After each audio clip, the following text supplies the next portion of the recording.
It's interesting that I find myself here again.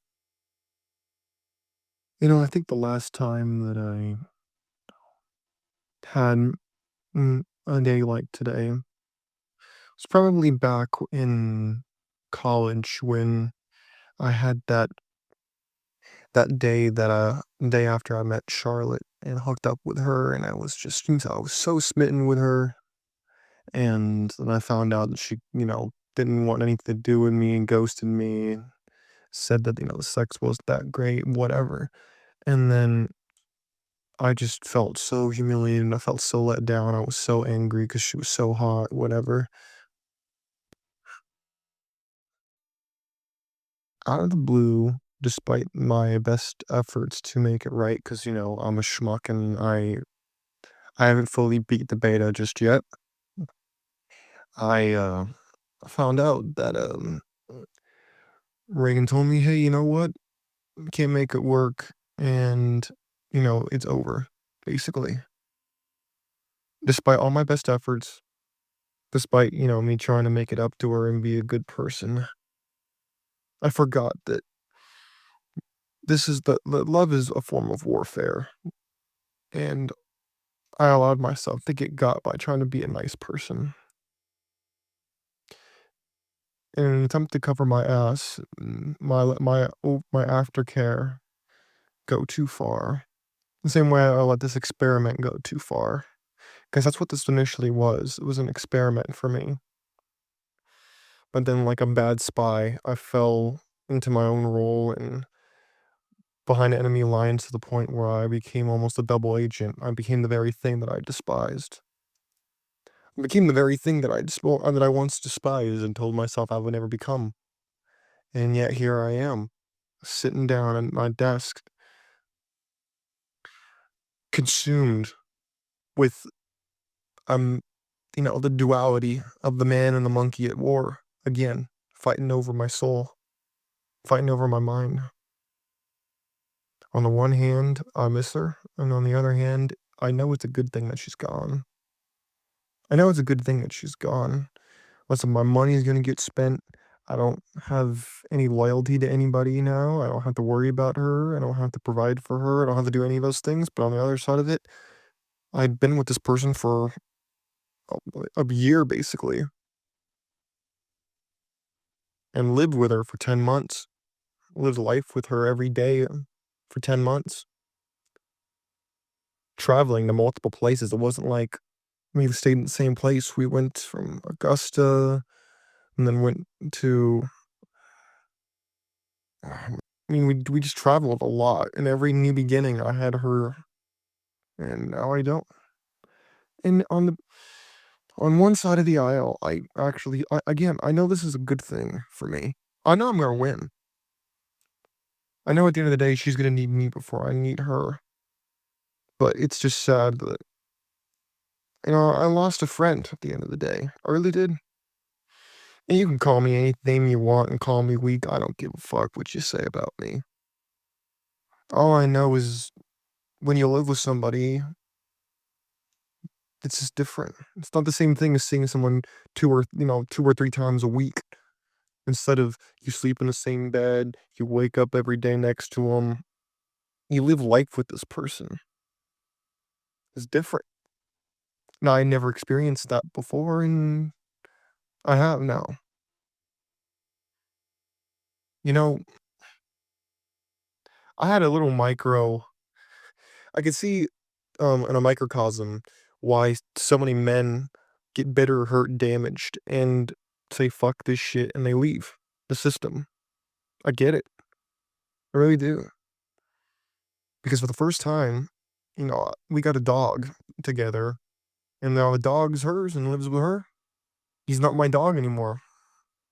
I love that dog, and I paid a quite pretty chunk of change for that dog too. But you know what the sad thing is? The sad thing is I'm at war with myself, and I'm not mad at her.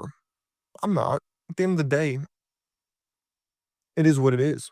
Me being mad changes nothing. Me being sad changes nothing. But again, my friends I found out what a lot of men find out the hard way, which is women are loyal to their feelings. They have loyalties to everybody else besides you. Besides you, you are the last priority. You are never the first priority. It doesn't matter how much you provide. It doesn't matter how much you give them. It doesn't matter any of that. What matters is how they feel about you today. That's what matters. Do they feel like you're the best deal today? Do they feel like, oh, he's my best investment today? And if the answer ever comes no, your spot's in jeopardy.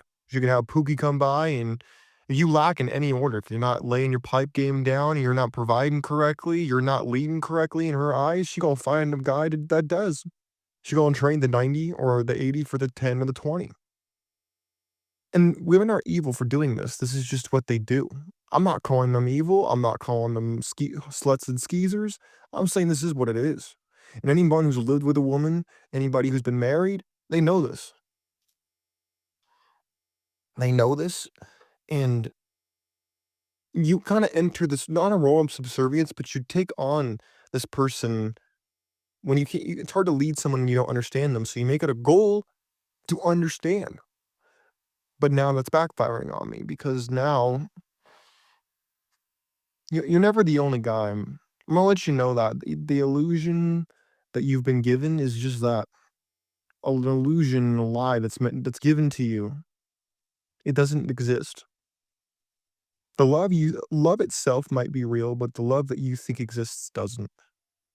The way you think it should operate in movies and books and TV shows and fantasy, no, it doesn't work that way. It doesn't. I don't care what people say. Can you have it for a month? Yeah. Can you have it for 2 months? Yeah. 2 weeks? Yeah. You can't have it for a year. You can have it for over 6 months. That's just not how it works. And you could use any shaming tactic you want. Oh, you're not hitting it right.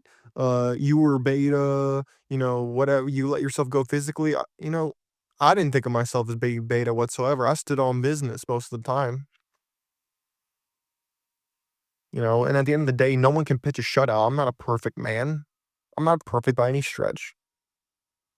But what I'm telling you, my friends, is I had an experience that I've never had before. I've never been, part of me thought, oh, this is a good experiment. And I learned a lot of things in the last year. I'll tell you that right now. I have a whole new respect for people who choose to be married as it is a sacrifice.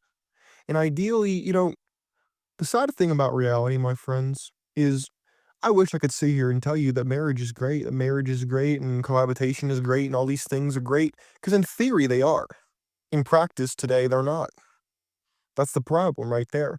If they worked the way they're intended to work, we'd have no issues, and I'd be out here championing it. You could you could bet your bottom dollar that's what we'd be doing today. But instead I'm not doing that. For all I know, one day she'll hear it, she'll listen to this. But my friends, it's very sad. You don't shame yourself for having feelings. Shame yourself for what you do with them. I'm sitting here only remembering the good things that went down, but I know there was bad. I know she wasn't perfect, and not by any stretch of the imagination. But you know what? Despite that, I tried to make it work. Which you could say you're stupid for doing that, and you know what? Maybe you're right. Maybe you're right. Maybe I am. I lost myself to my own experiment.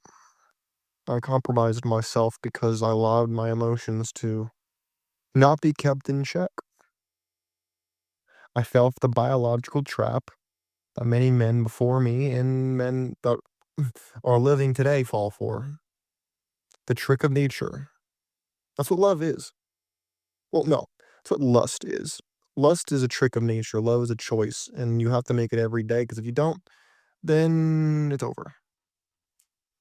And today, when we're living longer than ever before, today, when there's more options than ever before, especially for women, whether they want to realize that or not, I never said that there were always good options.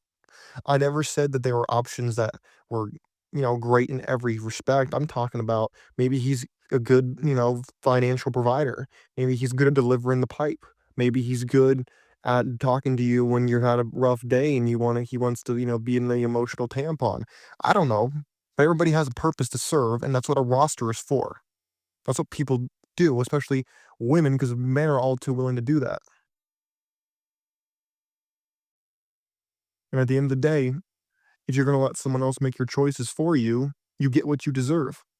I don't care if you're man, woman, alien, doesn't matter. You let other people make your choices for you get what you deserve.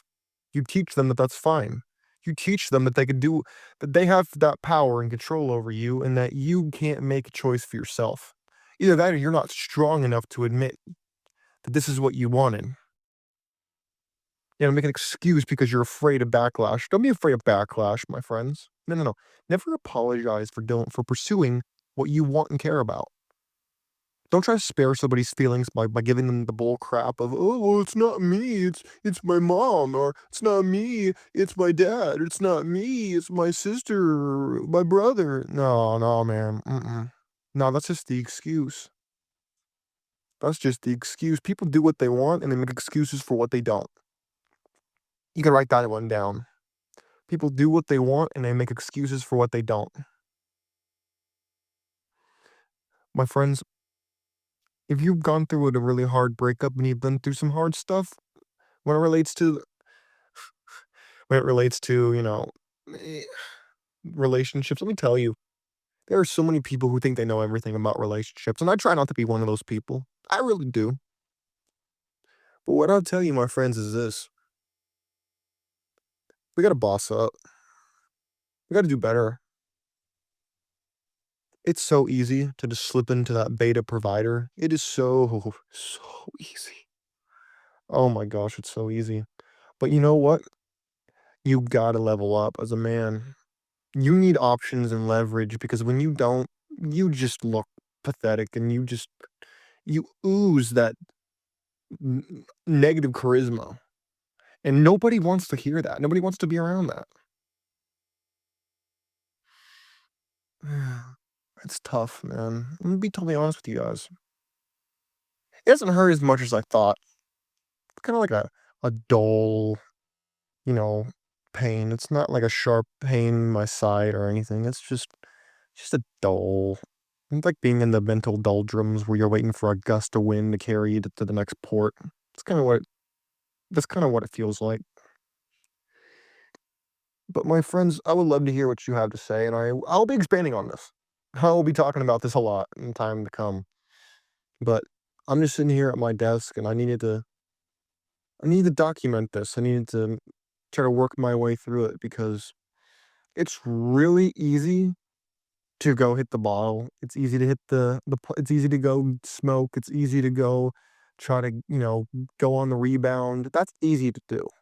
That's like having hair of the dog after you get drunk and you think that it's going to make you feel better. Oh, it will for a little, but it's not going to treat the actual issue. It's not going to help you feel better. It's only going to help you negate the negative for a short period of time while making it worse when it inevitably hits you in the face. And my friends, I would encourage you to avoid that. Avoid it like the plague. Don't do it. I'm talking to you while I'm talking to myself too,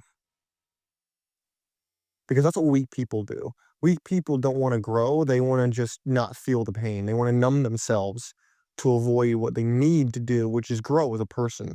They don't want to grow as a person because they don't want to experience pain. Let me tell you, as a guy who's 6.5 feet tall, I had a lot of growing pains when I was a kid. It hurt a lot, but you know what? I grew literally from it. The pain that you feel that's mental, that is going to produce results. In the same way that pressure produces pearls, these hard times will produce a hardened man, somebody who's going to be there to withstand the onslaught that life will throw your way. It's not going to get easier. It only gets harder. My friends, wish me luck on this new transition that I'm going through. And if you want to laugh at my expense, I accept that. It is what it is. But if you want to talk about it, explain what you've been through and how it's affected you and your experience, we can share some stories. Look forward to hearing from y'all. Peace.